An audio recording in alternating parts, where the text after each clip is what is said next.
these things to hand out too.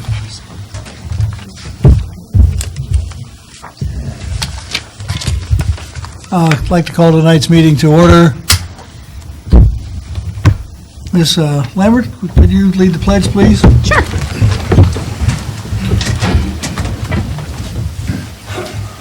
I pledge allegiance to the flag of the United States of America and to the republic for which it stands, one nation, under God, indivisible, with liberty and justice for all.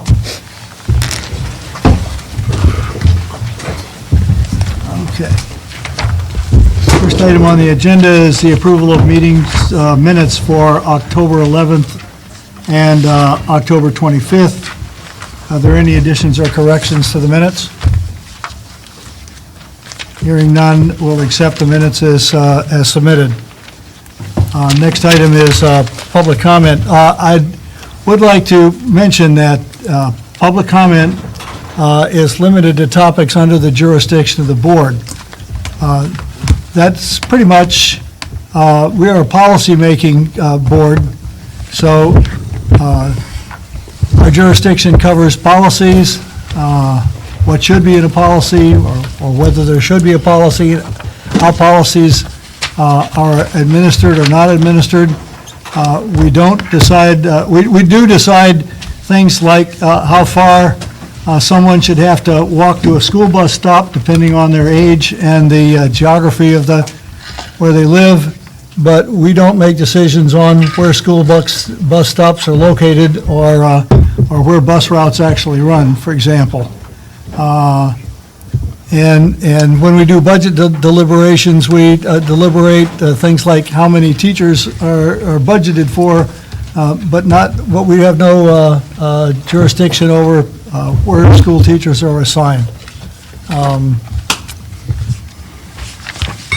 So, Mr. Torres, you're at the top of the list. Before I start, the reason you said all this stuff is because of me.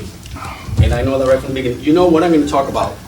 I know what you want to talk about, and as long as you're within the jurisdiction of the board, you're welcome to use 3 minutes, sir. We'll do what you say. But you're not the only one that's for. I'm here again to discuss the mistake that was made back in April about my son Israel Torres Jr. in the Barrelston lottery. A mistake made by the superintendent, Patricia Garcia, which she admitted she made. Last board meeting on October the 11th, the chairperson, Murphy Swall, called the police on me because he didn't want to hear everything I had to say about all the lies and about all the time they tried to push my wife and I away about this issue. My son is in kindergarten now. That's 1 year. First to 12, that's 12 years. For the next 13 years, I will be fighting for my son about this issue. If I have to come here and talk about the same thing for the next 13 years, I will do that. I will never forget, I will never stop. This is about my son. I am not interested and I don't care about what anybody has to say to me. I'm here for one reason and one reason only. That's my son. There's only one thing that's going to stop me from coming to these board meetings, and that's for my son to be put back in from where you, Patricia Garcia, took him out of. Excuse me, you can't make a personal attack. Okay.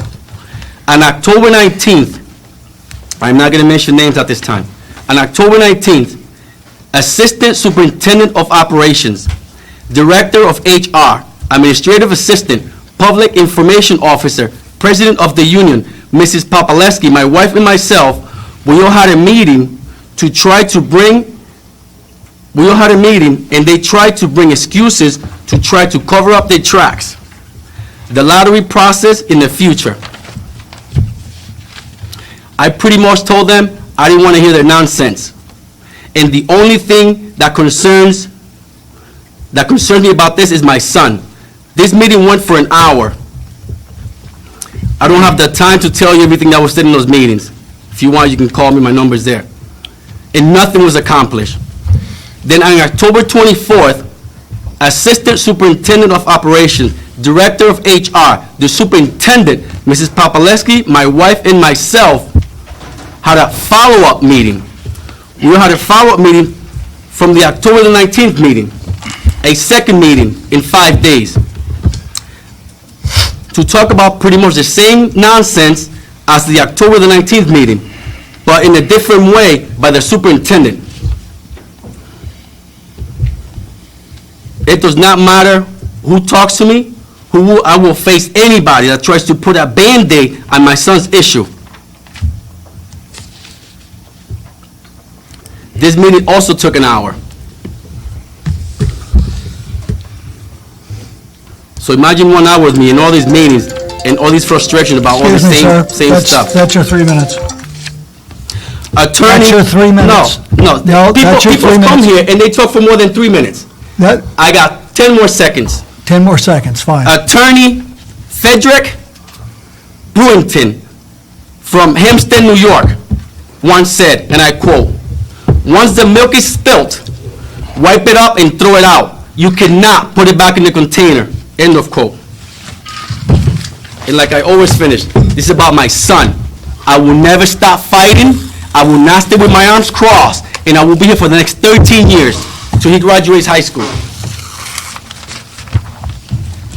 And I have some papers to hand out.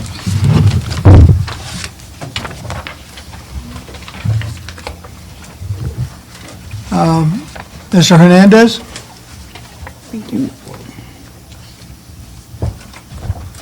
You got George Hernandez. George Hernandez? Oh, I'm sorry. Oh, you didn't intend to But we speak? still have to speak, so. All right, we won't force you to. Okay, is there anyone else that would like to participate in public comment? Mr. Powers?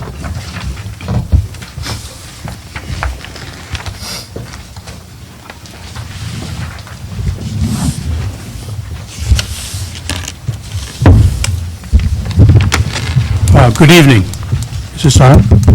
Yes. You can hear me? Or my teaching voice, which do you prefer? Okay.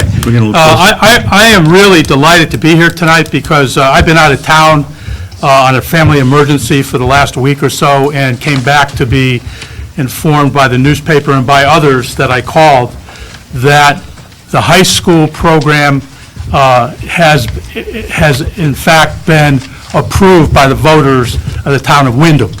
This is an incredible thing, both for the town of Windham and for our kids.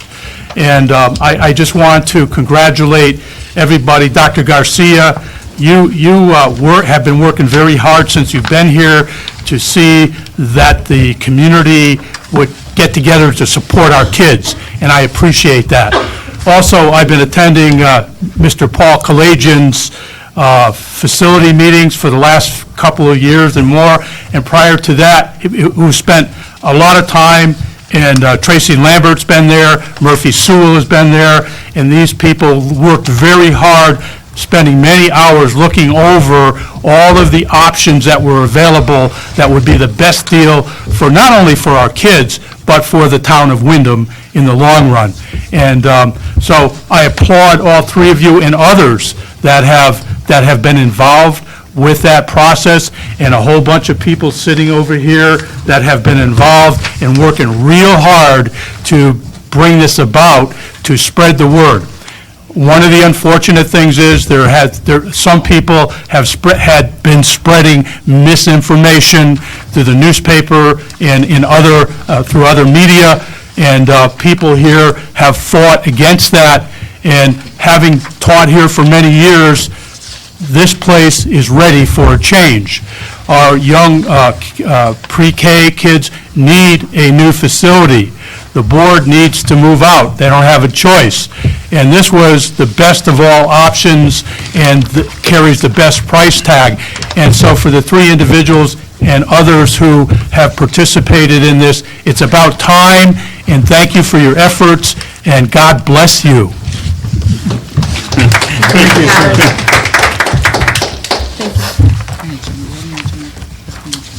Okay, is there anyone else who wishes to speak? If not, we'll go on to reports, beginning with the superintendent's report. Thank you. I think the first report would be celebration, and I think, as Mr. Paul said. It was very, I will say, enlightening, very exciting to see the community come together, all for the benefit of our children, particularly the high school and also pre-K. The effort and the commitment of the PAC is invaluable. We cannot describe, we don't have word to describe the work that was done by this group, outstanding community member, outstanding parents. I am so proud to be part of that team and to be your superintendent. But we want to take tonight just to say a small token of appreciation and part of the school board, the Windham Public School Board of Education. And we don't have all the names, but we have a small token of appreciation to the PAC committee, because we knew that this could not be done without your work. We could not be done. I saw things that I never saw before. I saw Mr. All those skills and talent that came up. Dr. Galushi, Carolina, I mean, the things that were said tonight. Ilda, Dr. Phillips, Mr. Power. It was just tremendous team effort, all working together. So if you don't mind, if you guys could come for a little, we have a little token appreciation for you guys, if you don't mind. Dr. Sue, would you like to join me? Mrs. Lambert, I know was part of the PAC committee, so do you want to? Absolutely. Over here, where you want to be? Mrs. Lambert? They deserve the credit. It's my job as an elected official to make sure that got passed. So I was honored to work with them. Mrs. Lambert also was, I remember her taking stickers that day of the vote. So thank you, Mrs. Lambert. Would you like to join me, Dr.? On behalf of the board. On behalf of the Board of Education. So here's a little salutation. Windham Board of Education and Windham Public School, Willimantic, Connecticut, support Windham School Political Action Committee is hereby recognized by their tireless work in promoting the passing of the referendum for the generation of Windham High School. And today we have with us Dr. Galushi, Mr. Ala. I don't know that. I got up and sat over there earlier. I can work with them, though. Oh, absolutely. And I'm a citizen, so. Certainly can, and did. So, can we give them a round of applause?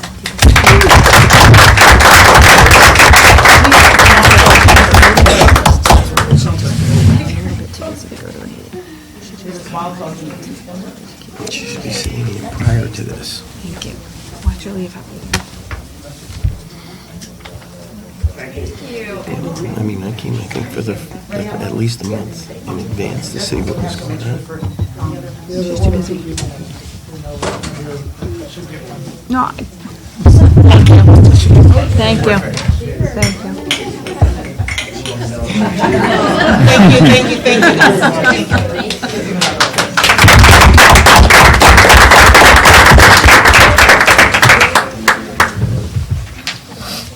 May I dovetail to that while you're getting seated? If I could just dovetail to that, I think that Al especially and Carolina, who spent endless hours making signs and making phone calls and knocking on doors. Al is the chair, president, whatever we're calling it, of the PAC. He spent an endless amount of time working on that. And while from time to time he annoyed the bejesus out of all of us, we appreciate his efforts in the long run. So I'd just like to thank them all. Oh, yeah, you did. Oh, yeah, you did. But we love you anyways. You know, this is something that some thought was impossible and it was achieved because of the work of the parents. So we want to thank the work of the PAC committee. We have some other celebration. Just want to mention that we have about 200 students from Windham Middle School, the high school, and Barrows that attended the great debate. This is the first year that our students get to go. And it's a debate between Harvard University Law School and Howard University Law School. And so it was a very interesting debate, and it was done in Bridgeport, and we have over 200 students that attended, and they came back very excited about studying law, social justice, etc. So we're happy to see that. We have some sports recognition. Our Windham High School soccer boys soccer team, which progressed into the postseason. We also have Alfonso Vasquez from the soccer team at Windham High School, recognized by the ECC Athletics. I believe we have those. Yes, in the soccer. Okay. And I also want to say that the ECHO team, the ECHO students, the program will be presented at Cape on Saturday. And they also have a wonderful mentoring event 2 weeks ago with Electric Boat. So we want to thank them. Oh, the girls volleyball team hosted the Dig Pink, and we want to thank them for that fundraiser right here on campus.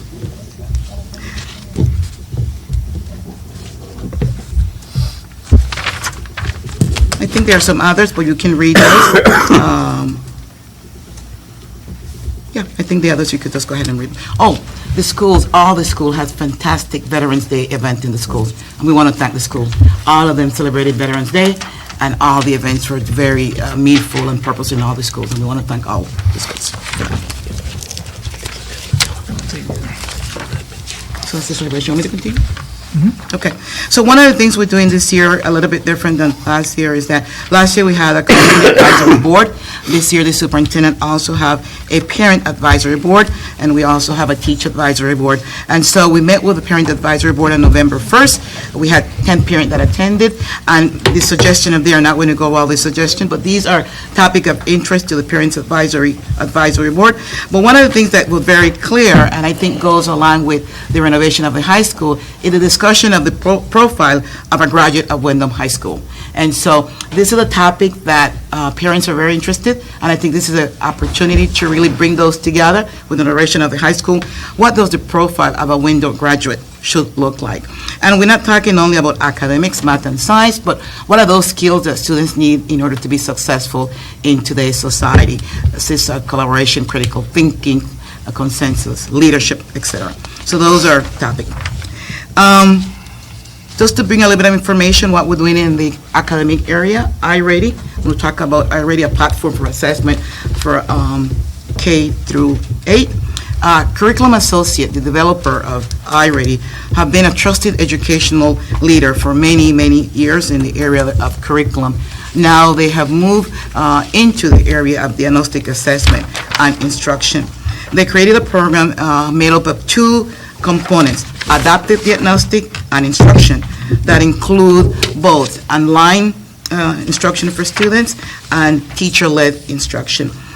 It is built around the Common Core, and they have longitudinal studies of how we help students in the classroom and help teachers. I asked the Assistant Superintendent for Instruction, Dr. Youngberg, and the Director of Research and Data, Mr. Neil Weathers, to please just give you a little insight of how this will work in our school district.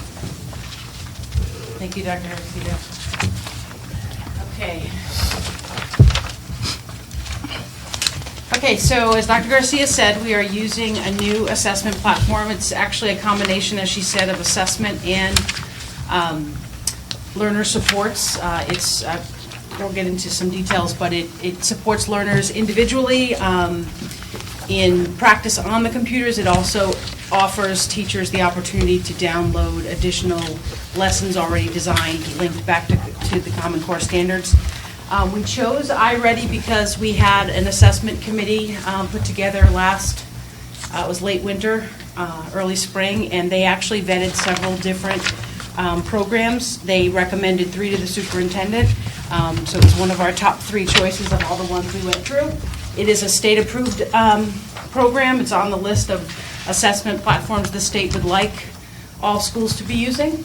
It is computer adaptive, meaning as the students are taking the diagnostic, it adjusts along with them, so it can pinpoint a specific place, specific performance level, and then it allows the system to provide supports at that performance level with the intent of moving them forward.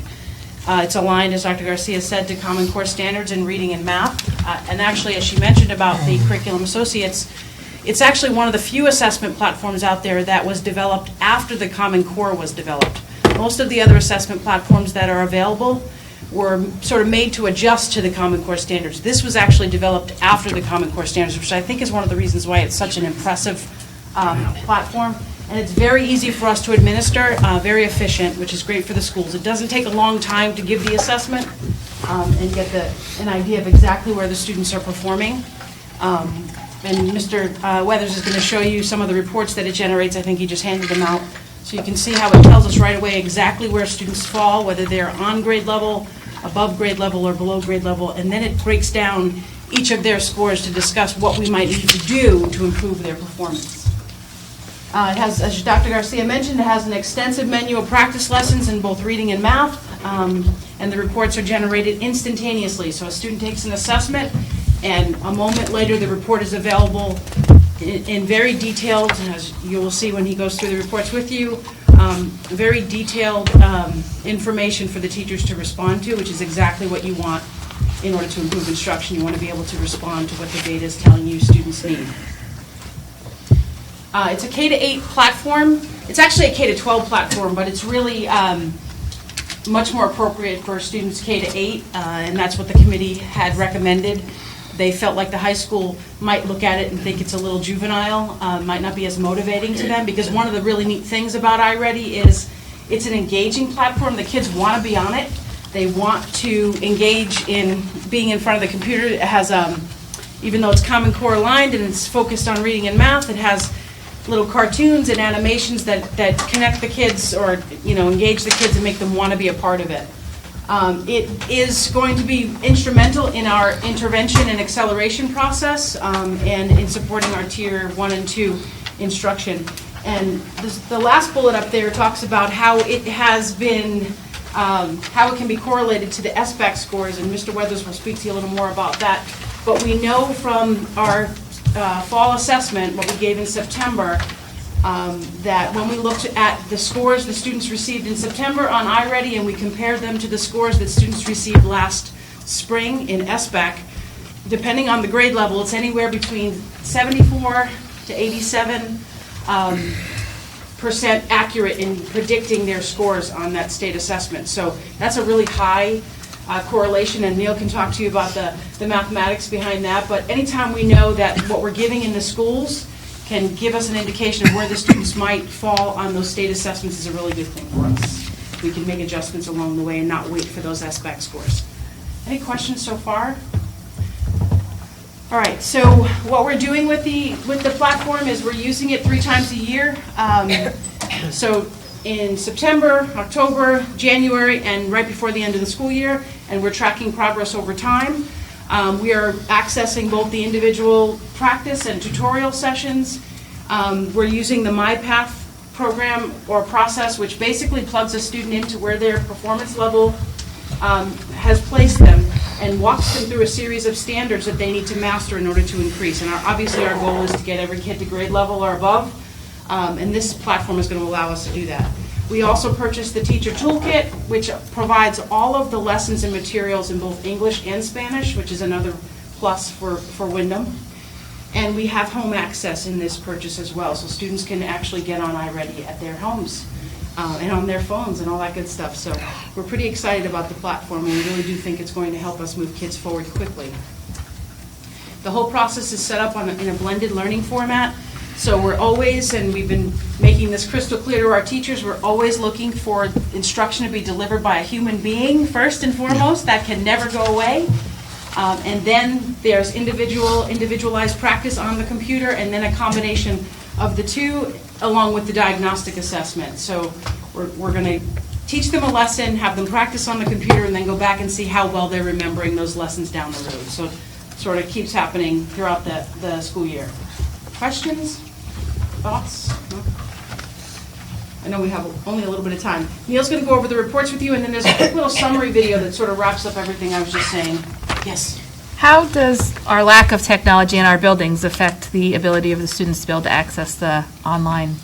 It hasn't. It hasn't? Okay. Something would. Yeah. It has not affected. Okay. We seem to be in fairly good shape. It's one of the reasons why we chose the platform, because we had the structure, the technological structures, and I'm no expert there, but we haven't had issues. The teachers are very happy about the platform, and so far so good. All right, thank you.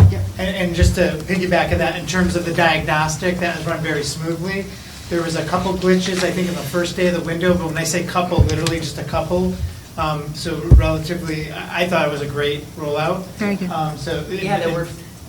We were ready, like anticipating even maybe a couple more. Initially, when you put a new program in, there wasn't.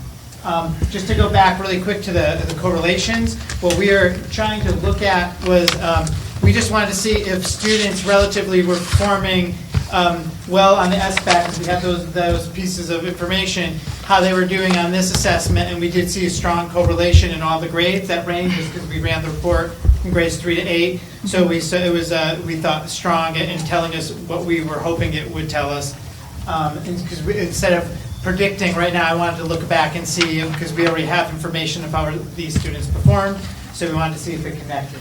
So in terms of the reports, these are just samples. The purpose of showing you is there's literally, I think, something like 60-plus different reports teachers could look at. Not that in their busy day, they're going to look at all of those, but there's different levels. So we have a district-level report when we're getting general information, percentage of students that are at grade level. There's a multitude of different views you could look at. I think I chose standard view in the reports I gave you, and we're having discussions, which is the best view, and actually every view has its pros and cons, and that requires discussions at the school level and data team level. Then there are different reports that could break it down by topic, which is important. In Data Director last year, the previous platform, we got more generic, simple information. And what I didn't share, in addition to those domain reports, student information, like an individual student, a teacher can look and get just about every little topic and can then reflect and respond instructionally, as Dr. Youngberg was pointing out. And then the last page of the handout, just to make sure no names are used, we use some sample names. They're student A through whatever letter, and that just showed you can see a range of students, and you can see if you're doing things like sorting for like intervention groups or trying to make some instructional decisions. Just one quick sample. In an actual data team, we get a little more detailed than this, but just to show you, and Dr. Youngberg pointed out that all of these you can get right away, which is very helpful to teachers. The response in terms of diagnostics have been very positive in getting feedback in terms of using it. Are these real figures?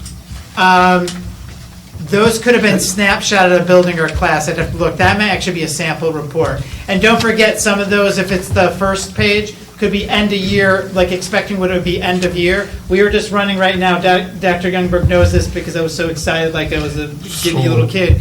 We are running projections based on what was happening on the results in different views, and I got trying that. to get growth targets. And we are so we are looking. So some students that on some of those reports look like they would be like just a level below, were students that we know actually scored level 4 in SBAC. So right now, what we're trying to do is use this information to project what an appropriate growth target would be. So everything's like just on a level. So we're trying to get the what view works best for us. Maybe just add something. Sure. For grade 1, it says here 96% below level. Yeah, for end Is of that year. true? That would make sense. I'm hoping that you wouldn't have high numbers at end of grade 1 in the fall. That's correct. But for all of them, Yeah, 96, 96, 94. Yes. So It's based on end of year. what is it telling us? I don't It's know. telling us End of the year. It's based on 96%. the end of the year where. Is this pre-test? This is. It's the assessment in September, but it's basing, the assessment is of the standards they're supposed to master by the end of The that entire school year. Yes. So when we give this at the end of the year, that number should be Yes. much, much less. And it will be. And this is very similar, iReady is similar to that regard. In the other common one used in the state, STAR, similar. Yeah. Like you'll see that number increase as the year goes on. Dr. Gomez, you look doubtful, but a September second grader No, should I'm do saying more poorly on this this is test kind than of a June second grader. This is kind of pre-tested. Right. Right? So Right. they're Sort of seeing, like- Yeah, Yeah. sort of like a yeah, pretest. why, Seeing when you information should they say may not have that, this is learned. scary. No, they have not seen this information yet. They have not had it. Oh, okay. They have not had the information yet. Yeah, but it could simply be a sample that the computer generates for us to share with you. Well, It doesn't- explain that. But Dr. I Gomez, think is I it- missed that part. One of your students you get in September, Dr. Gomez, Yes, they would get a 1, where after you taught them I for an entire understand that. I semester, just they get a missed 10. get a part of 4 or the 5. explanation. They Yeah. do, they grow miles over the course of the Yeah. school Yeah, year. very It's true. impressive. And then we'll be Thank you. sharing too, and as at the end of the year, when we have data, we'll be sharing and looking at the information, how the group. Any other questions? Is there time to show the summary video? or- No, I think we're okay. Okay. But I do want to add something. We are aware that content mastery is important, is a reality. SBAC is SBAC, and we have to achieve those. But I think as a school system, we shouldn't say either or. I think we should say and. I think now that the high school referendum has passed, and we really have to think about the kind of student we want to graduate from our high school, the discussion is not only about content mastery, but the discussion is also about how do we create a student that is self-motivated, a student that is a learner, a student that is inspired to learn, a student that is goal-directive, a student that is innovative and creative.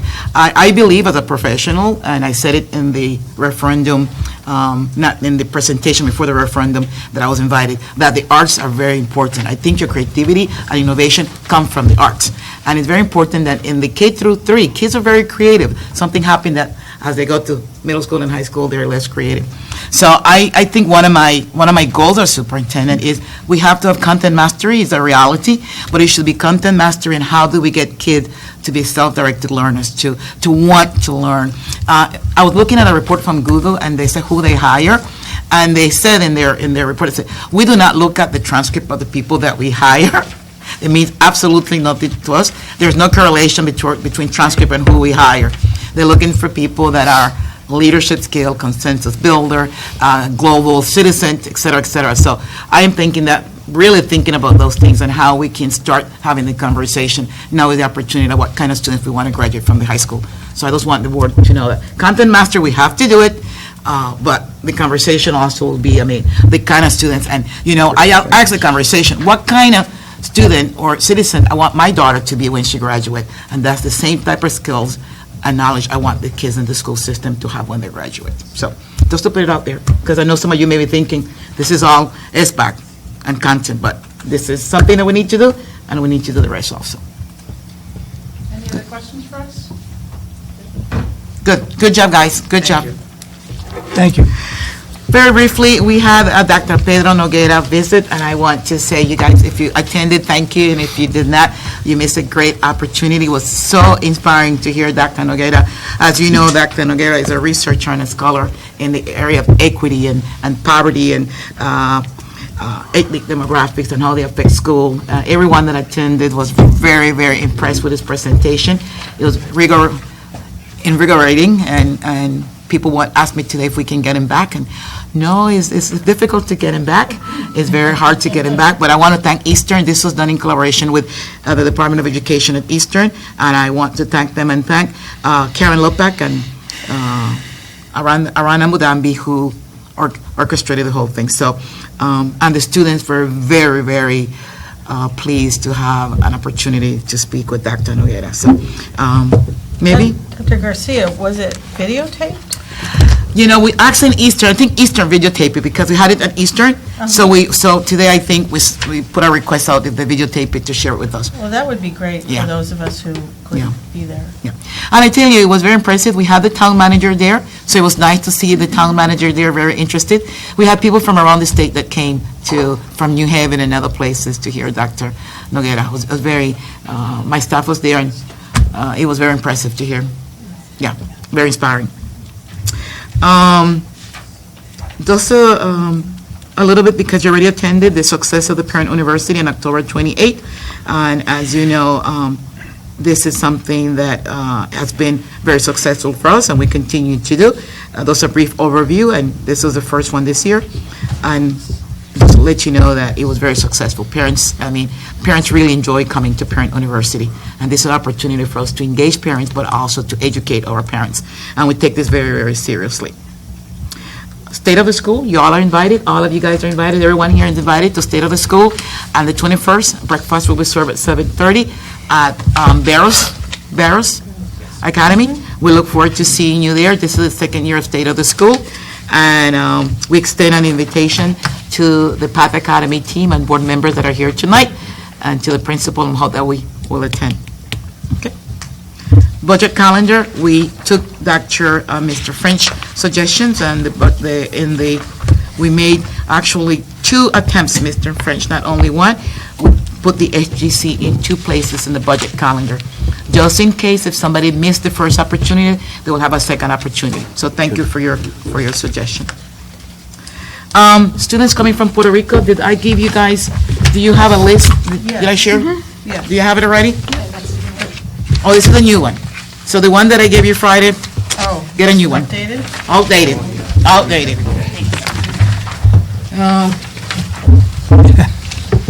Changes every day, huh? Yeah, so what you have is the current, how the enrollment looks in our classrooms. And I do this on a daily basis because as students come and they belong to Sweeney may not have a space, and I have to move them to another school.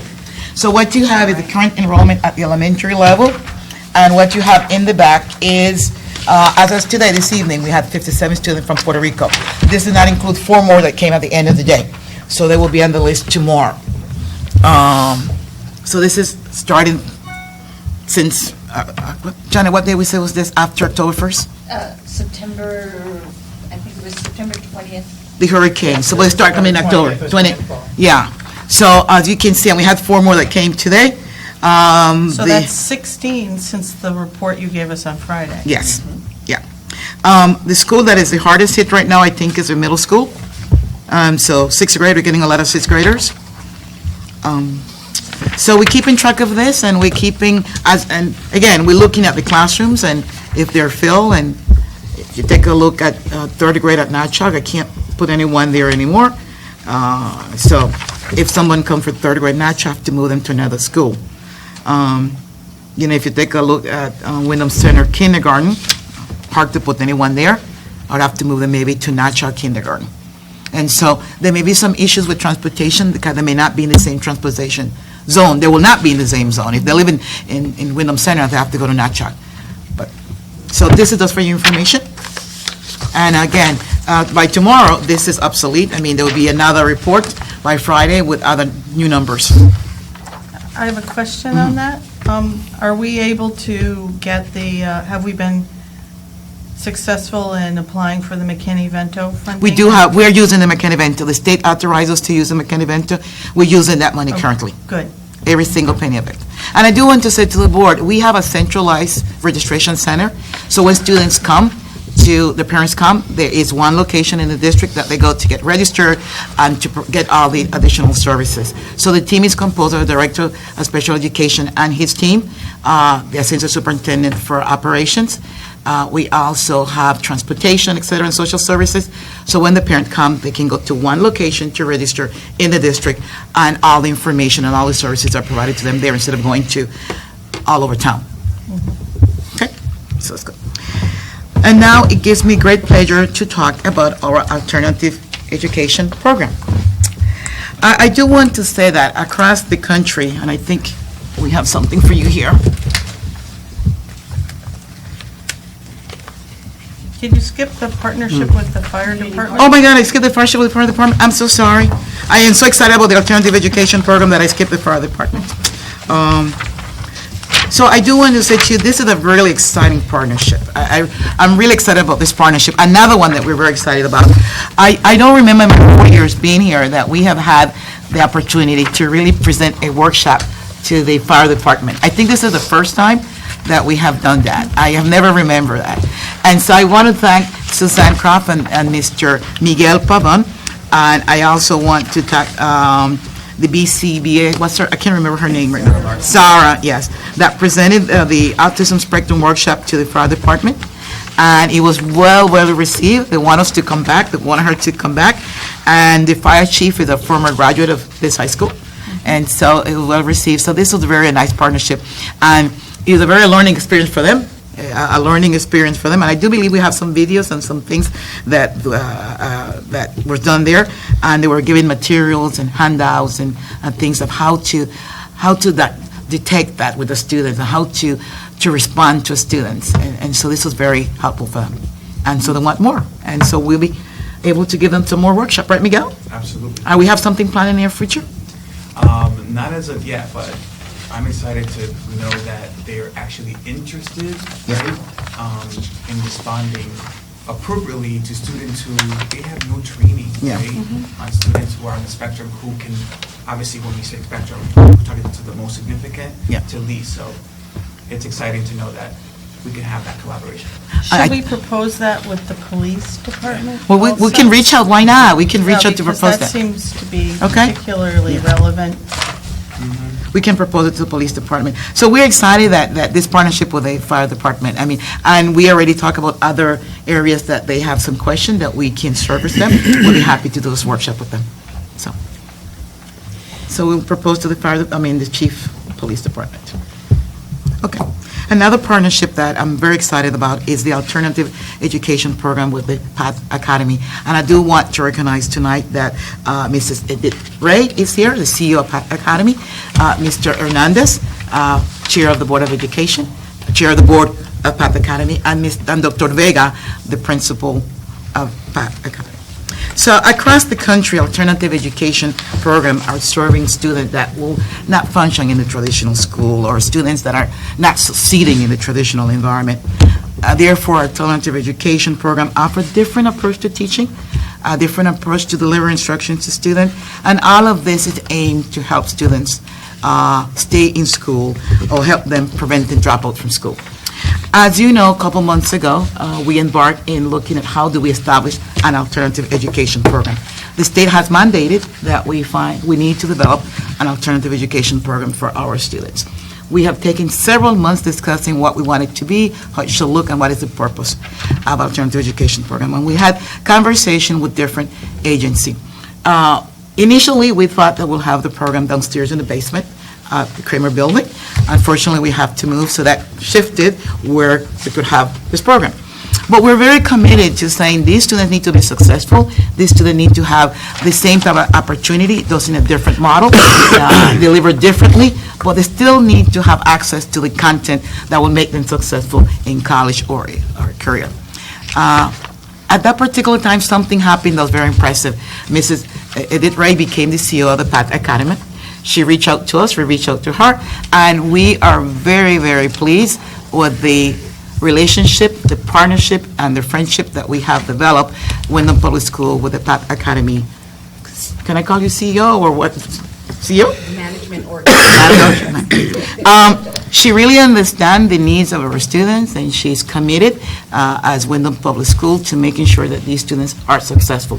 So the conversation started about how can we work together and partner to benefit both, to benefit, number one, the students of the Windham community, because the partnership is to benefit the students in the Windhams and Willimantic. We'll benefit students that are part of this community, students that either go to Pat or they come to our high school, they are students of this community. And further, they're citizens of this community, and we need to make sure that they can be successful. So we start having that conversation, and we were very pleased with Mrs. Wright and her point of view on the things that she wanted to do. And we came up that Windham Public School and the Path Academy can work. And so we spent a couple weeks looking at the facility, developing a plan, and looking at from mission to vision to programs to cost, etc. So tonight I want to introduce Mrs. Wright to you, but before I introduce her, I don't know if I gave you those couple things that why this program will be a little different. And Mrs. Wright will introduce a little bit. You want to come? You want to introduce yourself? I think the board would like to hear from you, not only from me, that this partnership that I believe is going to be very successful and my staff believe is going to be very successful. Well, thank you. This is truly an honor to be before you. I come to you as a new leader, the new CEO for Our Piece of the Pie, and if any of you have had a 15-week-old before, you know that I'm sleeping a little bit better. I usually have a nice disposition and temperament until I get a little cranky because it's just like too much coming at me. So I've been in this role 15 weeks, and it really, I have to say, my first day on the job, I was with the board members of the Windham Charter School Corporation, and so I want to really honor Tracy Lambert, who represents and is on the Windham Court Board, and George Hernandez. My very first day, I came to Windham. My very second day, I called Dr. Garcia, and I said, we need to craft a new partnership because we really have the same goals. We want to see young people stay in school. We want them to be successful. We want them to be contributing adults to the community, to this community, and to any community that they join.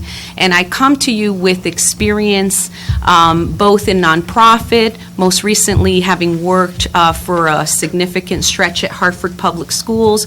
I also come to you as a public high school student. I graduated from my local public high school and then went on to law school, so I'm so glad to hear about the legal program and the exposure, because it was something like that that led me as a first-generation college student to then pursue the law and pursue public policy. So I am thrilled about this partnership because what it does, it really is going to allow us an opportunity to work better together, to transition our students and support students on a continuum of opportunities. We know that Windham Public Schools has done a yeoman's job in raising the graduation rate, and we know that despite best efforts in school districts, there are over 39,000 young people disconnected in Connecticut alone. So 39,000 young people statewide either drop out for a time and then come back or are not attending regularly. And we think we can be good partners to Windham Public Schools to help, and we think Windham Public Schools can be good partners to us. So we're hoping to build a strong bridge, and I look forward to really engaging with each and every one of you. And thank you to Dr. Garcia and her staff. We hired Dr. Vega, who is actually the Director of Student Supports and Recruitment for OPP.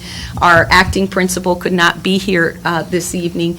And George Hernandez and Ms. Lambert, the board is taking this partnership also very seriously and really thinking about PATH is becoming now, we're starting to look at, so what do we need to do to be the school that can really help bridge the options and opportunities that students have in our community. And that's going to be our task in the near future. So thank you, and thank you, Dr. Garcia, for your friendship, your introduction to the community, to Eastern Connecticut, to, understanding the richness of the history of this community, telling me where all the good Spanish places are to go and eat, and the new places to try, Matic Cafe, and, looking at your lovely Main Street. This has been really, as I was saying to someone, this is really the fun part of my job now, every time I get to drive out here and be with you. And I think I've tried to be here frequently, so don't be surprised if you see me walking down Main Street. Thank you. I do want to say that I think we connected very well because we share the same goal. The conversation went very well because your goal is how can we help the students of this community, and that's the goal of Windham Public Schools. So I want to thank you also for your friendship and for this partnership, but I think the connection of looking at the same goal for our students made it very easy for this partnership to happen. Thank you so much. So just want to give the board a little, I don't know if I gave you a little two-pager. Did I give them a two-pager? Yes. So we have a little process that we're looking at the PATH Academy. So we're looking at students that are serving extended suspension. So they're recommended to the assistant superintendent. And the assistant superintendent will look at the students. Then there will be a review of credits by the supervisor of the program. We'll have a supervisor of the program. Then there will be an intake with a student that involve the family also, and then we have entry and exit criteria.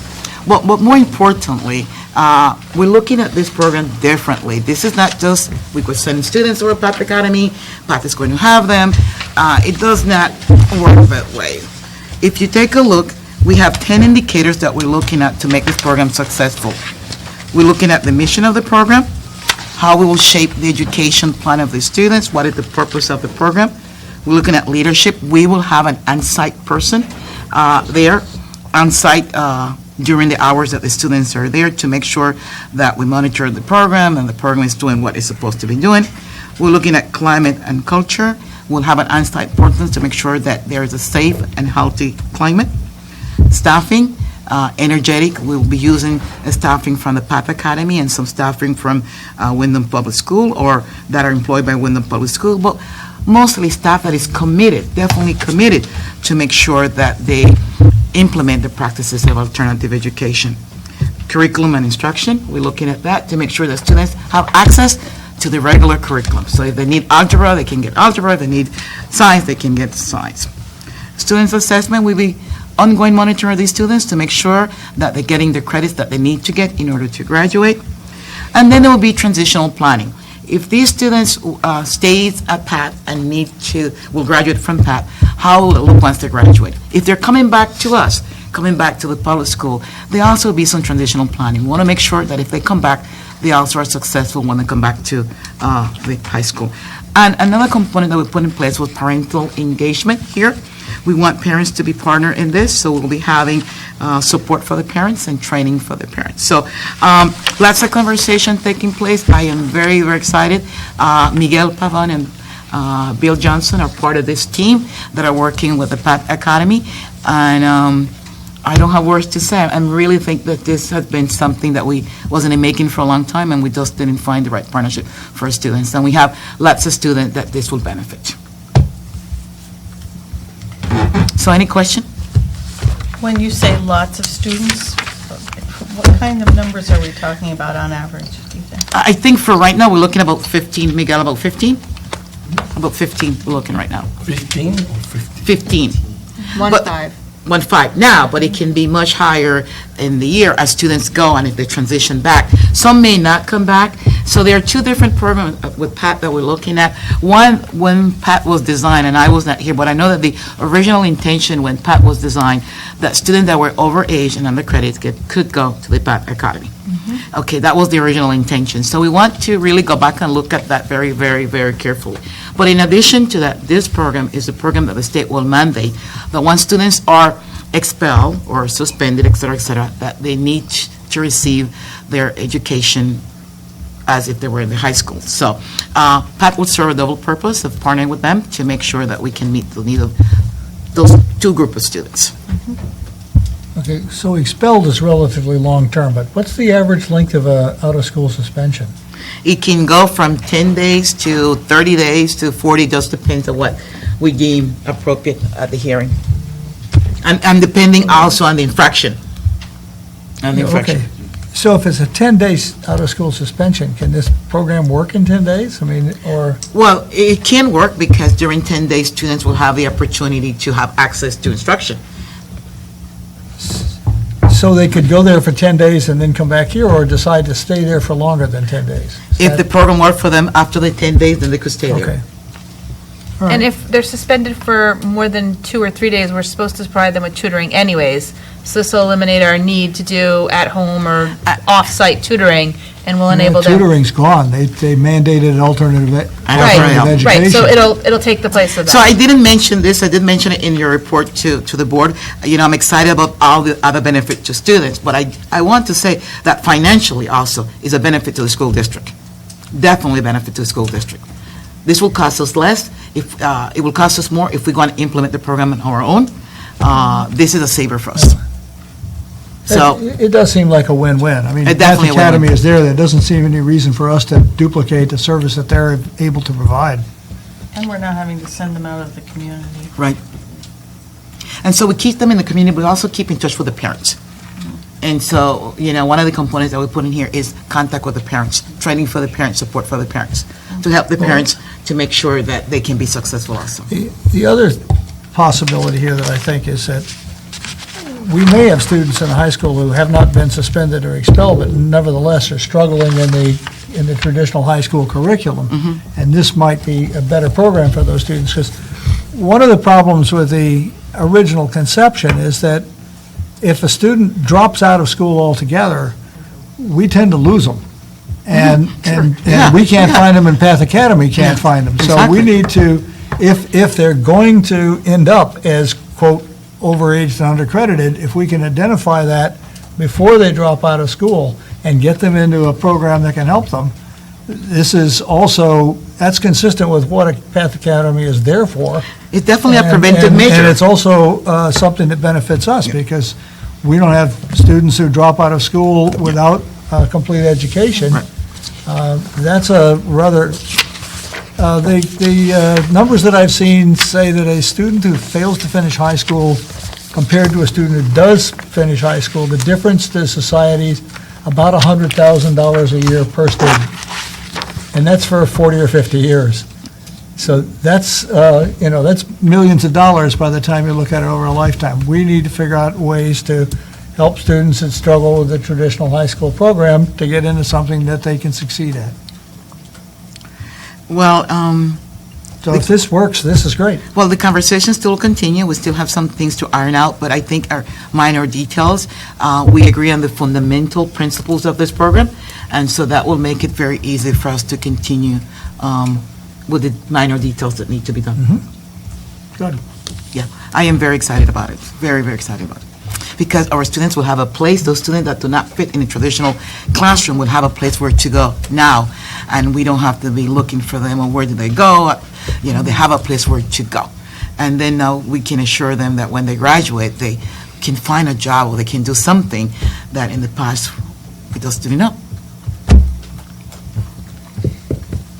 So, well, Ms. Wright, thank you for coming. Dr. Vega, thank you for coming, and Mr. Hernandez, thank you for being here. And Mrs. Lambert is part of the board also. No, I was going to be here either way, though. So you're going to say yes to this program when Mrs. Richardson- Absolutely, okay. absolutely. We discussed it in our board meetings as well. Okay. Okay, so we have a first reading of the revised policy concerning the Americans with Disabilities Act. And I guess my question is, to what extent do our physical facilities limit our ability to meet the objectives of this policy? Don't ask Mr. Pavone that question, he'll give you an earful. I mean, there is a goal, an objective in the strategic plan to be ADA compliant, 100. Yeah. Well, when we have a renovated high school building, at least the high school will be ADA compliant, because that's part of the renovation plan, I'm pretty sure. That's one of the updates that has to happen. Yeah, there is an objective to be ADA compliant. It's part of the strategic goal of the operation of the facilities department. So we are making progress, and we're moving towards that. Okay. I'll take a look at this and we'll see. Mrs. Lambert? Can I just ask a question? Here in pink, highlighted in our packets, I don't know what other people are seeing, but current policy language is highlighted in pink. How do I know what the changes are? The changes should be the pink one. Let's see. All right. The pink one. Which one are you looking at, Mrs. Lambert? I'm looking at the digital one. It says, in pink it's highlighted, and it says, comments, current policy language, but I'm not sure what the changes are. How do I see that? The pink one or the red one should be the change. For example, I'm looking at page 39 of The red one is the change? The red one not the change? The red is the current policy as written. We're adding quite a bit of language to it. A lot of definitions as to what. And which one, Susan? Because I'm looking here at Director of Sexual Education, that said Director of Pupil Services. So the definitions after it was all new language? Or everything that's not in red is new language? Can I just borrow your? Yeah, absolutely. Yeah, that's kind of... That's weird. It's confusing. It's confusing. Just because it looks like just track changes, and It's hard to tell. printing out wrong on your iPad. It should be the first line of that policy, and the last line of that policy is the current language, and I'm not sure why I'm going to pull it up on my computer. I think it looks different.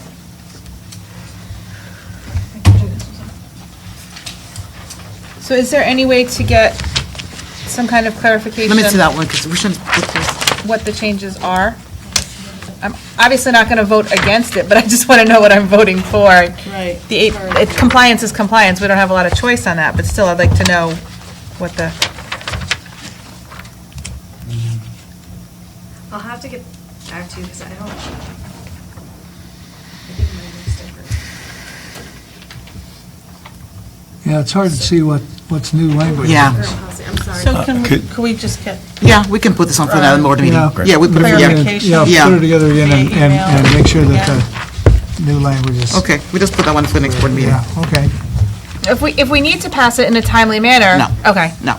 I was going to say, you can email us whatever the corrections are. So I would we be put it looking- in red, and we just scratch it out and put it in red. No more pink, Suzanne. Okay. I'm sorry, I didn't mean to be difficult. No, Suzanne. No, that's okay. No, it's a good question. Teresa. Yeah. Okay, we're ready to move to committee reports? Oh, I forgot to mention this earlier. I just want to commend all the staff and people who put together the Parent Academy. I went this year, and I'd never been before. It was really exciting to see so many parents there and so much engagement, particularly from the Spanish-speaking community in town. So I was very impressed. Parent University is one of our highlights. We are very proud of having Parent University. It's the third year now that we have it, and we started only once per year. Now we have it 3 times per year, but there's also an extension of that now. It started once a year, now we have it twice a year, and the extension now is that every month we have workshop in different part of the community. That is an extension of Parent University. So we're very pleased with the attendance from the community. Okay? Thank you for attending. So the first committee report is Finance and Audit, which met this evening. There's a little 2-page. One is the first quarter summary, which tracks reasonably like recent first quarter summaries. We're 25% of the way through the fiscal year. It shows that we've only spent less than 20% of the money, but that's because some of the accounts payable haven't come back to us yet. But we're reasonably on track. There's some nervousness about special ed costs, which is... Surprise. Well, that's kind of typical, right? That the special ed budget has been hard to keep track of. You mentioned earlier the number of students that have come to us from the crisis in Puerto Rico. How many of those are special ed students? How much of Those two. We're tracking those. I'm tracking the yellow. How many we have right now, special ed, Miguel? The last number, and again, the numbers Yeah. change daily, but there was about 10 out of the, what number? did you 57. have? 57. 57.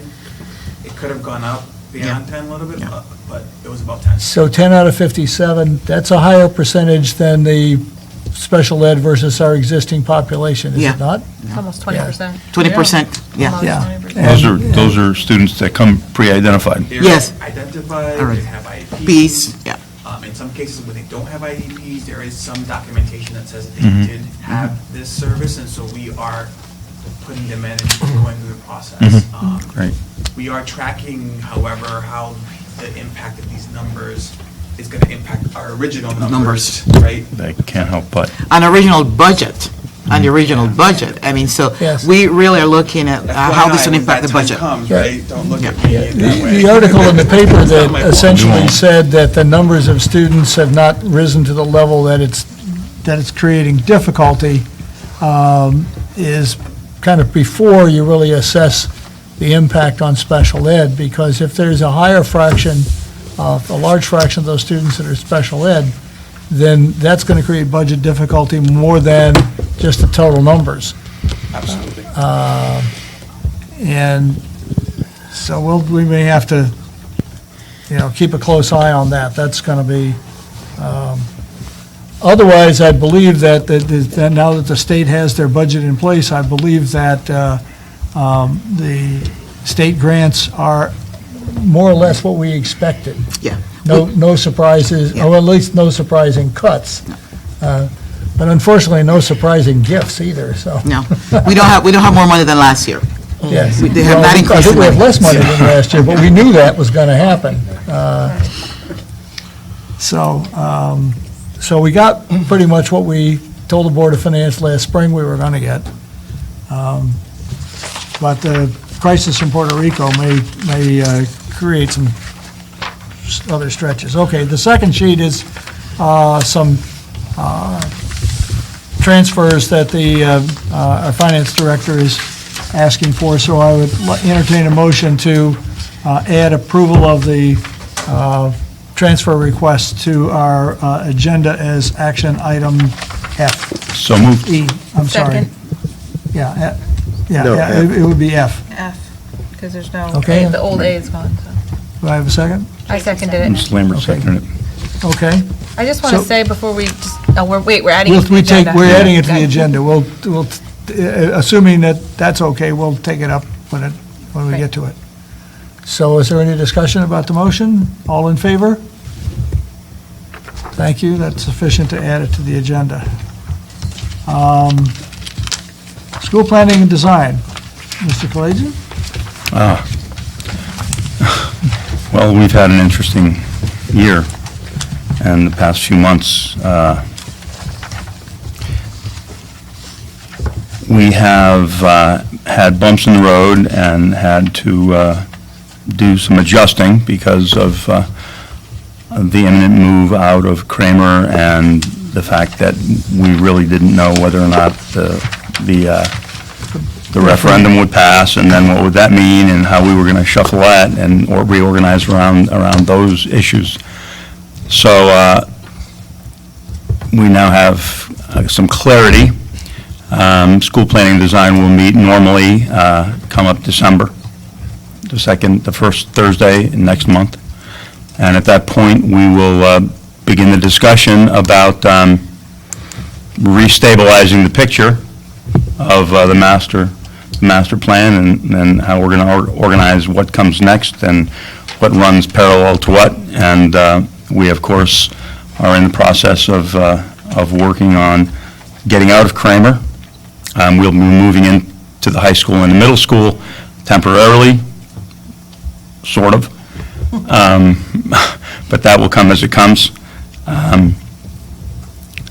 As I said, it's been a bit challenging this year. I think I'm extremely excited about the way parents and teachers in the communities began to become exercised and energetic as summer was rolling around and the questions about compañeros and moving out of Kramer came up, and folks started showing up with little or no information and confusion about our process, and they were angry, but they were there to ask questions.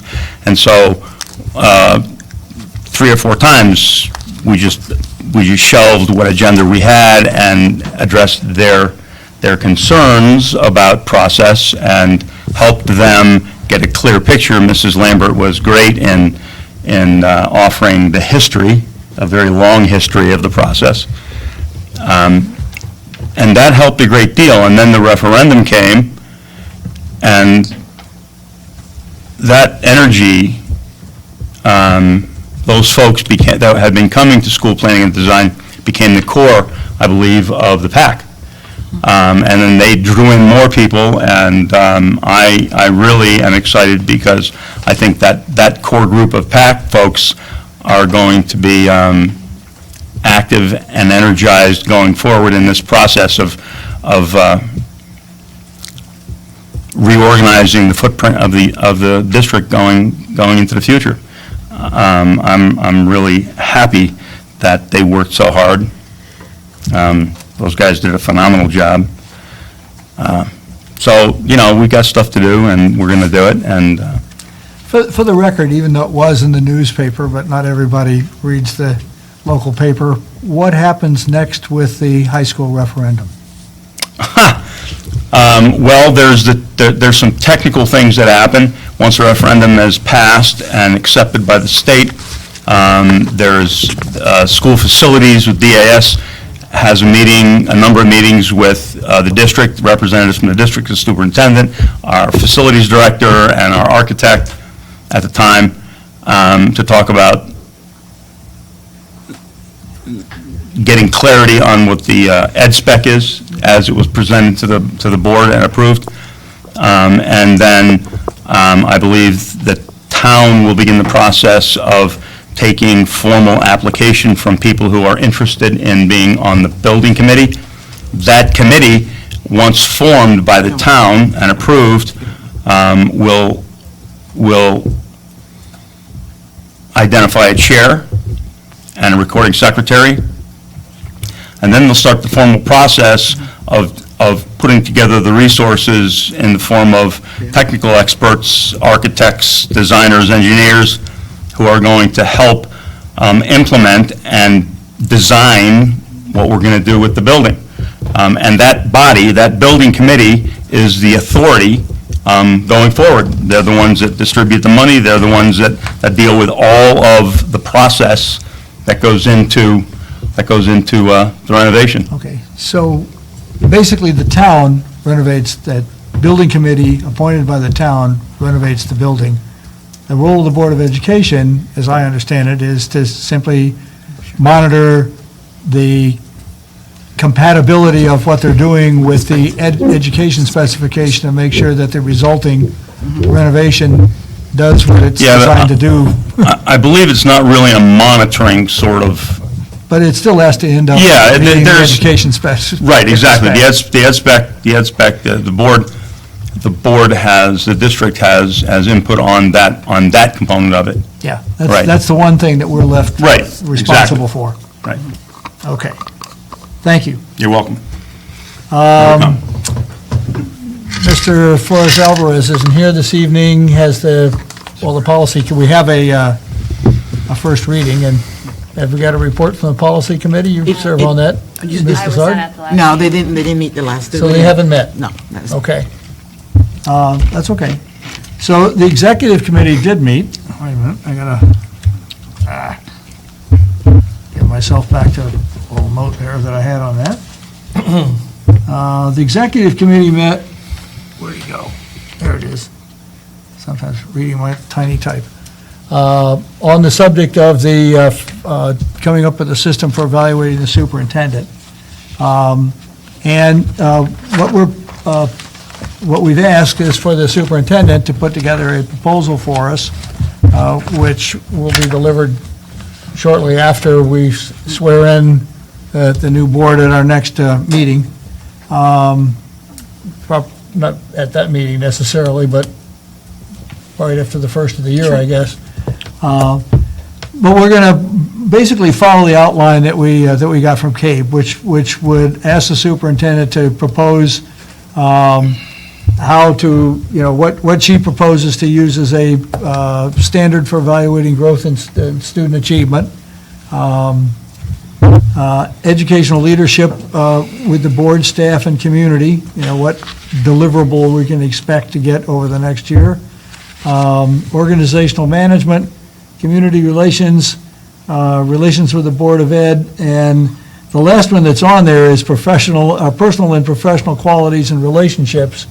But that's essentially an ethical behavior standard.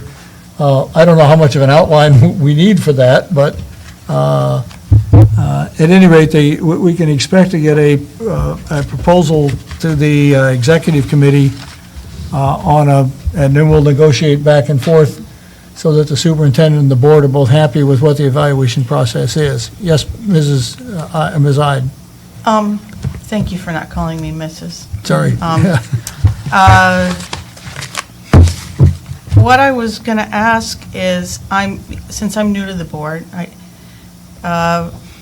what would be the process for the board to weigh in on those criteria after we receive them from the superintendent? Because there may be some other things that people want to make sure are considered. Well, there's two places. First is there'll be some back and forth, presumably, with the executive. Now, all of our subcommittee meetings are open to any board member to participate. So if you're interested in participating at that level, you can come. But then once we have an agreement with the superintendent and the executive committee, if it would seem appropriate to have present it to the entire board so that everybody knows what we're looking for. I guess before, though, it gets to that point, it might be helpful to have a draft presented to the full board so the full board could weigh in before a final document or format for evaluation was agreed upon between the executive committee. It would come back to the full board anyway. The executive committee can't make the final decision. No, that's what he said, yeah, but Well, we could probably make a draft available to board members so That that would you be know very that if you helpful. want to comment on it, that you can come to the executive committee or send comments to the executive That would be committee. very helpful, thank you. I don't think we need to have it at a formal board meeting until we're ready to say this is what we'd like to do, and then the board would then have the opportunity to amend it if they wanted to, but it seems to, but we certainly can make it so that members of the board know what's coming and can participate in it if they have feelings about the way it's headed. and maybe being updated during the negotiations a little bit via email or something like that might be appropriate too, like, Well, Yeah, if things are changing. Here's the thing, is that, especially as of late, committee meetings get canceled willy-nilly and stuff like that, and it's hard to remember or keep track of when a meeting is going to be held and when it's not, and if you clear your schedule and then it doesn't, while I'm all for a free night off to catch up on the laundry and the ironing or something like that, it gets a little bit frustrating. So keeping that line of communication, I think, is what Ms. Ide is trying to be. This is an important enough board responsibility that, yes, everybody should be kept abreast of what's going on. That's true. Thank you. Thanks. Okay. Let me get back to the agenda here. Huh? Where'd it go? There it is. All right. So we're at action items? Okay. Accept a motion to, let's see, I need to take a look at that. To approve the 2018 Board of Education meeting dates, including committee meetings. Make a motion. Second. Okay. Mrs. Lambert. Was it intended that we were having a meeting on Friday, January 19th? The first meeting date listed is a Friday. That must be an error. Should it be the That's gotta be- 17th or that's should gotta it be be a the mistake. 10th? Yeah, it's an error, yeah. Should it be the 17th or the 10th? Because we'll have to make that amendment, otherwise we have to have a special meeting, the very first meeting of the year, which seems a bit ridiculous. Well, this is actually due to the town clerk by what date? December. Usually it's December 1st, isn't it? December 1st. It's due by December 1st? Okay. Since we elected a new board, even though there's not much turnover, one would think they'd give us a little space for I know. people joining the board to be able to participate in thinking about. But we can change that date right now. It's not the 19th and 19th Right, of Friday, so yeah. we can change it right now. So Yeah, that was you just can- my confusion. The other thing was the June date. It's very close to the last day of school. And we've always run into this and played whether to have it earlier or later. I don't know what the board chooses to do. Right now, the last day of school is the 11th, and the last meeting is the 13th. If we have 2 snow days, we're running into high school graduation Yeah. again and stuff like that. We should probably make that June 20th. Well, last year, what you guys did, because we don't know how many snow days we're going to have, we already have a day that we have to make up already. Last year, what the board did was they canceled that board meeting because it was graduation and everything went on. So, we don't, the last day is the 11th, is it, no, the 8th. The 8th is the last day of school right now, the 9th. The 11th is listed as the last day on the school's calendar. I looked it up. Okay.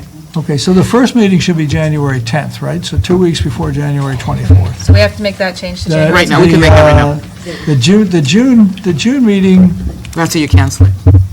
You can have it. what would make sense? If the last day of school currently scheduled is the 11th, then it probably would make sense to meet on the 6th, because we know that school will still be in session.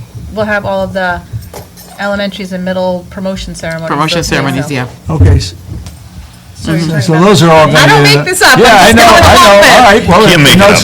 it's good to have the input of a parent who's been through all this stuff and says... I'm just telling you, I don't want you to cancel, but I just want you to know that last year you canceled June just because of. Yeah, but that would give us our I would rather not schedule a last meeting meeting. that we know we're going to The cancel. 20th, that leaves our last meeting, May whatever, and then us not having a meeting again, a formal meeting until Yeah, September September. 26th. That's a I know long we can time. call special Yeah. meetings, but that's a really I long time thought- for us to not meet from May to the end I of thought when we September. talked about this before, we were going to put a July date on the calendar I didn't make this up. because we might need one. We can always end in a special meeting too, I understand that, but I special know. meetings then get very limited to Right, what you can right. meet for, and My Yes. feeling is to schedule is to schedule normally for the entire calendar, and then if we And don't, cancel if we if we don't don't have need to. business. Yeah, It- that's- It's more cumbersome, as Mrs. Lambert said, to play with special meetings. That's been my argument about Yeah, just Well, scheduling really, some meetings in the if we don't summer. have a meeting till the end of September and Dr. Garcia hires staff, we don't approve it till the end of September, there's a legality question about Contracts and contracts and stuff like Well, that. we've actually got, we're talking, the board retreat is technically a meeting. Right. We can approve contracts and whatnot at, have not done that on the historically. 14th and 15th. of September, but we should have a meeting scheduled in July and Just one in schedule August. them every month. So we're talking Normally. about January 10th, You want to schedule June 20th? every other Wednesday? Are we going to June 20th before we do I think that would Yeah. be the That makes best use sense. of our time, Yeah. because we'll have promotion ceremonies, so we'll either have to have an abbreviated one or a late one, so. And then if we had one in the middle of the summer. One or two. One or So two. or Mr. two. Galatian is One in recommending July these and go ahead one in and- August, that's fine with me. Yeah, I'm recommending. There'll be that we people on just maintain- vacation, but- We just maintain, the business of the board should not be interrupted. If we have to, if a few of us are on vacation or such, so be it. If we have limited business, so be it. But schedule it, it's in process, and we can change that.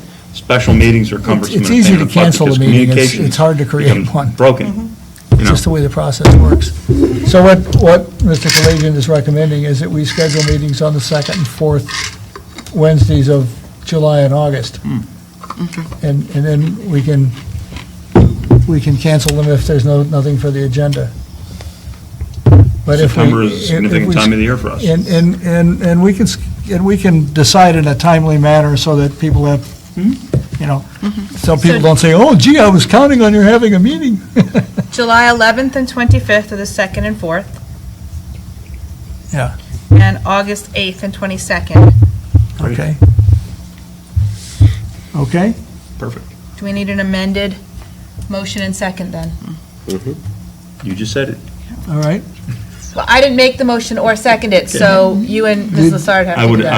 I would amend to include the dates Mrs. Lambert just identified And Through and the- June 20th. through the summer to our existing calendar.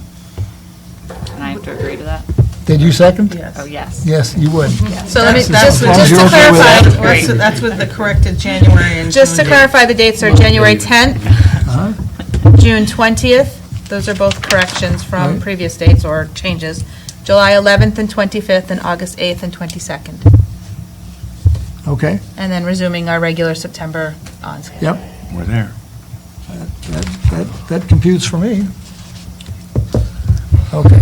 And could the district send us? There the any board out a additional formal discussion? Calendar? Yeah, Jenna will get it Great. out. Thank you. Thank you. Okay. Now, we got subcommittee meetings and, or actually, they're not on this calendar, right? Okay, we're not. No. We have to schedule, I guess we do schedule the subcommittee meetings with the town, do we not, or do we? No, you don't have. Those are not. Because we don't scheduled. vote at subcommittee meetings, so. No, we don't Those have can be, to. well, I think we still, do we have to have a vote still, though? Hmm? Do we have to have a vote? Yeah. Yeah, we do on this, no, I was just asking Oh, that okay. question before we. Yeah. I thought you were moving on, I'm No, sorry, I'm my still on, mistake. I just wanted to know whether we had to add subcommittee meetings to this or not. If not, good. Okay. But we should still put out a schedule for ourselves and for people who want to know about subcommittee meetings. Okay. Any further discussion? Are we ready to vote? All in favor? Thank you. That's unanimous. We're set. Takes care of the calendar. Okay. Oops. All right, so the next thing we got here is our second reading. I'll take a motion to approve the physical restraint and seclusion student policy. So moved. Second. Actually, all right. Any discussion? If we're ready to vote, all in favor? Thank you, that's unanimous. But a motion to approve the revised community relations responsibilities of school personnel policy. That's number 1150. So moved. Second. All right, any discussion? All in favor? Thank you.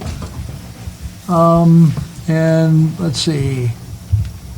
Final policy is the, I'll accept a motion to, for the personnel certified, non-certified cellular telephone policy. So moved. Second. Okay. May I have some questions? How do we plan on implementing this? Here it says, board employees should not use personal cellular telephones, including camcorders and camera cell phones, beepers or pagers, I'm not even sure those still exist, other than in the nuclear industry, to conduct non-school-related business while they are engaged in the provision of instruction to or supervision of students or school-sponsored activity. Yeah. Often, I know it's boilerplate, I'm aware. Yeah, yeah. But often, you see employees of this district and other districts in the middle of a school day posting pictures on social media or something like that. How does the district deal with that? Well, I think, the reason why we have the policy now is that we want to start having those conversations. We want to start setting those expectations. And we're going to start setting the expectation. And I don't think we're going to be a police going around with a little checklist and say, okay, Patricia Garcia is doing it. We're not going to do that. We're not going to become the police.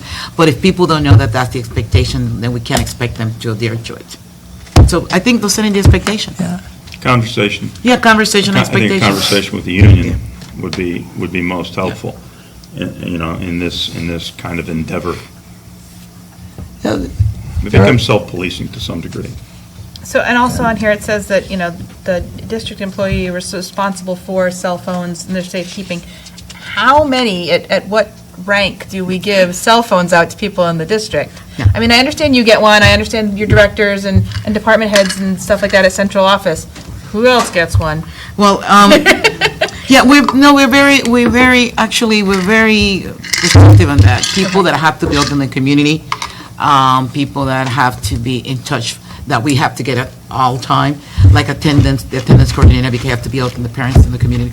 So not necessarily by rank, it's more by the function in the community. Okay. Yeah. I'm just curious. That's Yeah. all. So how many?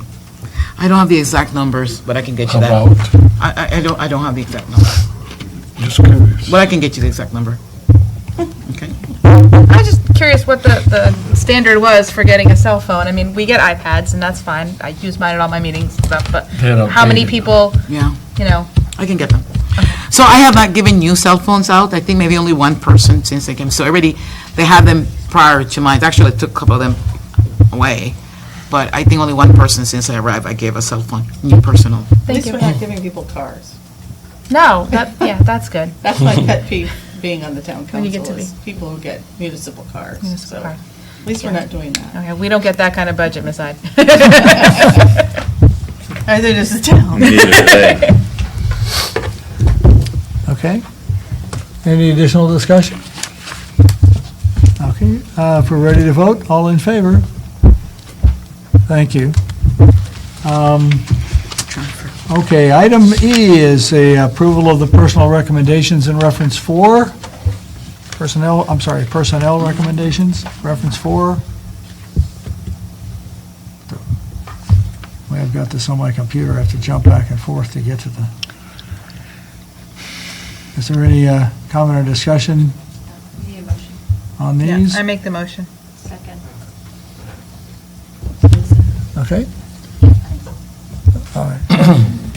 Dr. Garcia, if we looked for a director of guidance, I know we had this whole conversation prior to this as a board in a different venue, but have we done any more? I have not into that? posted the position of director of I'm guidance. just asking because I see that we hired another guidance counselor, so, We're- at Windham High School. It had to do, yeah, it had- She's resigning. Oh, Resigning. resi- She's resigning. Resignation. Yes, a So resignation. now, we're back down to 2. Right, so, yeah. With But a one growing is coming, population. one is coming back in January 1st. She's on maternity leave, so we're getting a new person. I mean, not a new person, one that is coming, that is out on maternity leave, so she's coming. Was she at a different building previously? Yeah, Okay. yeah, she's a different building, she's a middle school, so now she's going to go into All the right. high school. But to answer your first question, I have not posted the position yet, and I tell you why, because I may have a person that's going to be retiring, so I want to make sure that I move some people around in order. If I post the position right now, then I'm creating another cost, because it will be an additional cost. So I have to wait till, I want to wait till June with the retirement of the person that I think is going to retire, and then I can post that position for a new position. Okay. I understand what you're saying, but okay. But we are very concerned about it. I understand, you believe me, we know that we need somebody strong in that department for the entire district. I think the person who's taken on the leadership role is probably feeling overwhelmed at this point. It's not from a conversation I've had with them. It's just from perception that that one person has a lot on their plate, so, It's a not tough- necessarily something they can't handle either, but just overwhelmed, and I think we need to alleviate this, and if that other person, that third guidance counselor that we lost is now, kind of in limbo, that just makes it more difficult to provide these services. So. Well, the person is coming January 1st, January 1st, I think, January 1st, December, January 1st? Yeah, I think it's January 2nd. January 2nd is is one of our experienced Good. guidance counselor in the district, and been very, very long. Actually, the leader, guidance leader of that particular school, so that will alleviate that. And what we have been very careful is that the position of director is in charge to making sure that all the schools, Barrows, the middle school and the high school are well coordinated. We have not asked that person to do that, so each guidance department really is reporting to their own principal at this Right. particular time. So we have not given that person that extra duty. We're very conscientious about that, and not to give that person more than what they should be handling. But with the new person coming in it's January 2nd, things will get much better. Okay, thank you. But eventually we'll post it, Mrs. Lambert. No, I just wanted a status update, that's all. Yeah. Anyone else? Are we ready to vote? All in favor? Thank you. Okay, we have one more item. That's the requested financial transfer requests. I move that we accept the financial requests as stated in these two documents. Second. If I can just have conversation, I love, under the second page, the budget transfers account description, that there is a description of where they're going and why, because that has always been kind of a stumbling block for me if I didn't make the meeting, not knowing exactly why money is going from office furnishings to field trips. Underneath it says why. Can I ask what building the field trip was in? Was it in the high school? Team building field trip? I don't remember what building that was. Was the high school? It was the high school. Mr. Johnson is at the Board of Finance, I Yes, think, right. so, With Wayne. which is also meeting tonight. Was that a team building field trip for the students or the Students. staff? This was students. This is not us. This is not adults. Do we know which students? No, but I could get that information to you. And I'm assuming it's it's a refrigerator, not a new word.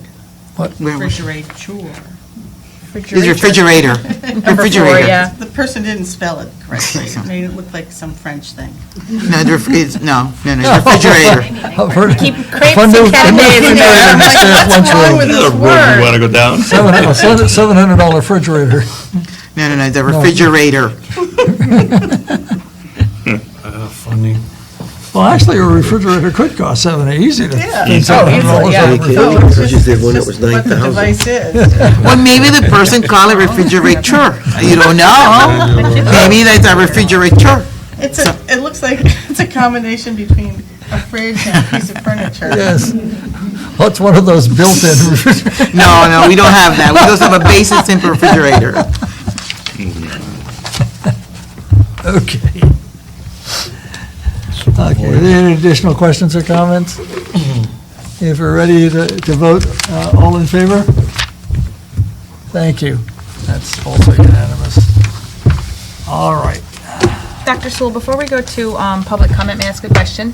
certainly. For Dr. Garcia and Mr. Pavone, our students that are coming in from Puerto Rico that aren't special ed, and some that are, I'm sure, are they, this has been something that's been communicated to me by some of the teachers, they have a certain trauma because of what they've been through. Are there special services that we are providing to them or that we need to be on the lookout for? Are there teachers being made aware of their, I know teachers are aware of the kids' situations, whether they tell them, what's going on at home or, with their lives or something like that, so they can keep an eye out, so that way this trauma doesn't get exacerbated or gets handled when they get here. Correct. Go ahead, Miguel. Is this thing on? Is it on?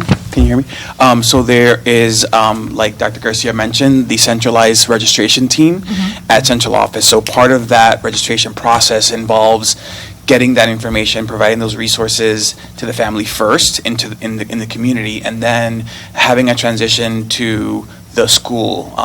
You have in front of you that list of how the students have been dispersed. there's communication with the school in regards to who's coming, what paperwork we have, what services they may need, and we're working with each school building to kind of figure out what does that trauma look like. We were already looking at trauma-informed professional development to our psychologists, social workers, and we have that as a goal for our district wide. However, now this is more specific, and so we are looking at that, absolutely. I have another question regarding the same issue. At what point, how many can we realistically take? Because, we may have 1,000 coming in the news. They're talking about massive immigration. And then Orlando, I think, got 7,000, 8,000 or something like that. How, realistically talking, what should be prepared for? Well, if you take a look at the chart that I gave you, that's why I'm keeping the chart on a weekly basis. Because if you take a look, let's look at NACHAG in third grade. I know where I can put somebody else in a class that have 26 students in third grade. So if I look at how many students I can take per grade, and there's not that many that can come for third grade. If I look at third grade at Windham, I have 21. I can maybe put 3 more there in each classroom. Sweeney have 22.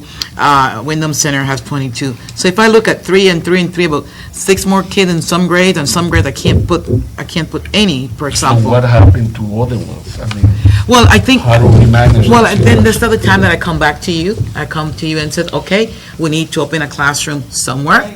We'll need a portable somewhere, or we need to find some space somewhere to open classroom A, classroom B, or classroom C. If I don't have. We can't turn them away. I can't turn them away, so I will have to come back to you and say, I need to open classroom A, I need a teacher, I need et cetera. So we'll have to go back and look at what the cost will be. And the difficult part is that's not in the budget, so then we'll have to figure out, okay, do we cut something to do this, or do we get additional resources? Because yes, we're using McKinney-Vento, but McKinney-Vento doesn't give us $1 million. Okay, so that will be an issue. So we're not there yet at this particular time.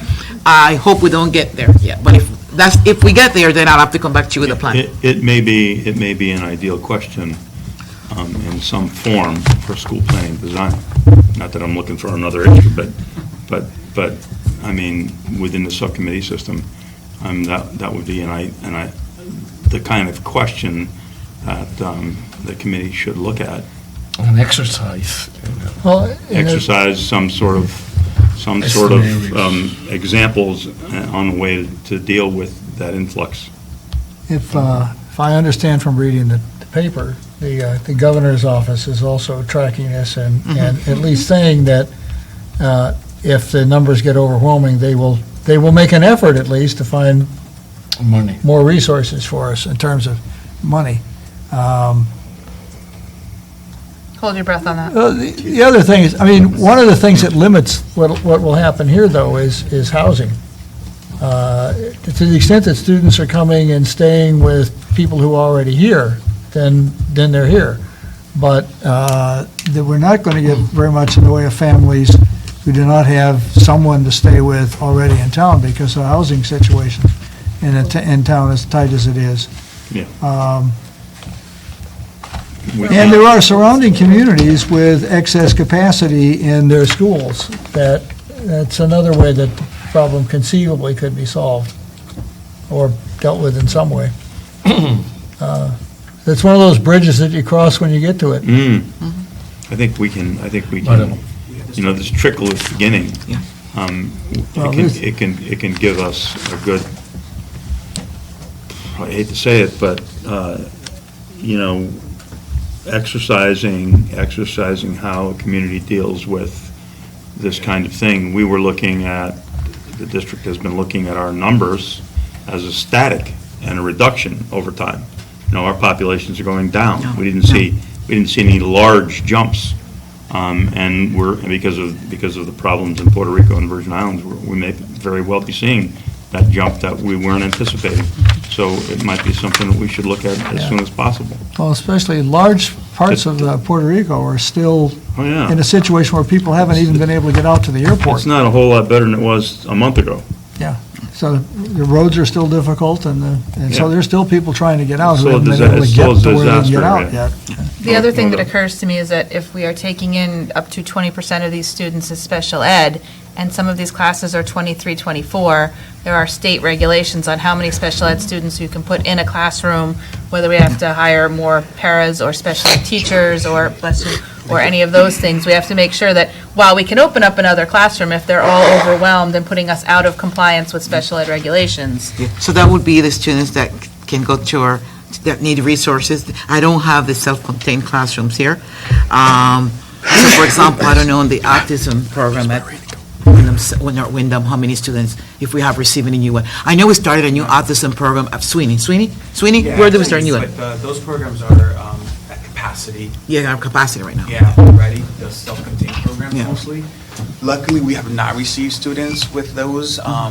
As part of the team, when they get IEPs, we review them in our office just to make sure that we're giving the guidance to the school. Expect that this child is not only entering this grade, but also has these services. We haven't seen those significant needs students come in, but I do, we can't guess or anticipate how many will come in. We can't, but we have to be prepared because look at those numbers. We're already at almost full capacity. Mhm. So if we don't have a plan soon, they're going to keep trickling in. So that's what I meant, that we should be as strategic as possible, Absolutely. rather than reactive. Absolutely. And it's not We just should the try and do classroom, what we like can do Chris from a said, it's structural also those standpoint, resources. But, accommodate that space. The exercise could be like painting scenarios, 20, 50, 100, some of them special ed, and then at least when it happens, there's something there that we can make. It's possible, that's it. The other thing to consider here is transportation. We are very strategic, and the kids go to the neighborhood school. With the new students coming in, that may not be a possibility. We're seeing that already. So another cost to consider is the cost of transportation. And so we're looking at all of that. We will be looking, like I said, we're monitoring this very closely on a weekly basis. After Thanksgiving, we'll go back and look at this again. We think that would trickle in little by little. And so on a weekly basis, we looking and see. Are we getting any kind of feedback at the state level from other predominantly Spanish-speaking communities? Because that's the dynamic, where's family, where's a community that can be supportive culturally? And it's going to be Danbury, New Britain, Windham. Well, there's been Okay. data put forward about which Yeah. towns are getting. Yeah, Waterbury's getting a lot. Waterbury's getting a lot. Hartford, surprisingly, is getting, but not as what people expected. They got 100 and something students, but not expected. Waterbury had gotten much more than Hartford. I don't know why Waterbury, but Waterbury had gotten a significant amount. So today, I think we'll come out tomorrow, but today the reporter called us and from the Hartford, and she was doing investigative reporting about the other school district, and she informed me that Waterbury was the one that had the highest number of students. About how many, do you know? About Couple hundreds Couple of hundreds. in Waterbury, yeah. And it was creating already a problem for them with staffing. Well, they're much bigger than we are, though, so. Yeah, they're 19,000, yeah, No, they're, 19,000 students already. no, but their population is much bigger. Yeah, I mean, yeah. I think at the point, we can really, if so many come, probably it would be an emergency.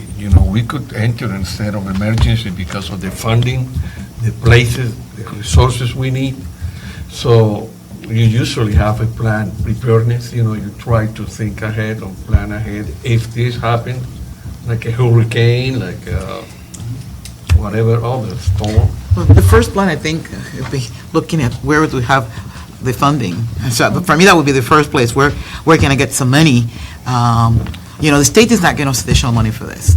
Only the McKinney-Vento that we're using, but no additional funding for this. So after the holidays, after the Thanksgiving, be looking at, we are very conservative in our spending right now, extremely conservative in our spending, and we will continue to be very conservative. Special ed definitely is going to put us off the walk. 10 students already in special ed is going to increase the budget in special ed. That is increased every year. So already those 10 students is going to put a dent in that budget for special ed. And they came straight from Puerto Rico. They're ready with their papers. So these are not that they're tested here. So imagine if the others that we have not tested yet, some of them may need services. Okay. Well, and possibly ESOL services. The majority of them are coming are ESOL services. Oh, yeah, that definitely yes. Those are all things, and we have to be strategic. We're already starting to craft our budget for next year. We have to be strategic to add Oh, yeah. some monies in there to not only support the students, but to be able to give them the extra teachers. ESOL teachers are nearly impossible to get, stuff like that. So those are things, maybe we need to, Geraldine's cringing over there, but maybe we need to start recruiting some ESOL teachers now Yeah. for next year before other districts do it. Recruit the teachers that can't work in Puerto Rico. Then we have to talk to the state, though, about accreditation and. Yeah, I know. Thank you, yes, that's the biggest. Yeah. Maybe we can get some waivers for this. But this may push them a little, if there are a lot of school districts that are struggling with this in the state because of the influx. That would be nice. Just, planning thoughts, that's all. And education isn't the only reason that Connecticut doesn't have a cross endorsement kind of thing. My relative is a nurse in New Hampshire, and 5 states just opened up cross endorsements if you have a nursing certification in New Hampshire. And there's a whole bunch of states around us, and Connecticut is blaringly white in that you can't get a cross endorsement in nursing even. So education, isn't alone in that kind of stigma that we have now where it's nearly impossible to get. Yeah, Connecticut is very difficult around, in all the professions. I don't know why, but it's a Connecticut thing, I guess. It's the lobbyists. Oh. That's, it's a way to try and keep the salaries up. Steady habits. I'm a lobbyist, but I mean. You're the one. All areas of compliance and licensure. Consumer protection. It's terrible, state to state, even in Massachusetts, we don't have reciprocal rules. It creates monopoly profit. That's right.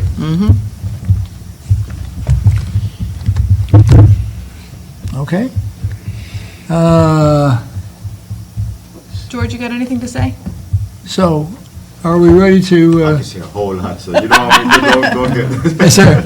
Okay, so the next item on the agenda is public comment. If there's anyone left who might want to participate in public comment. George, you have the podium.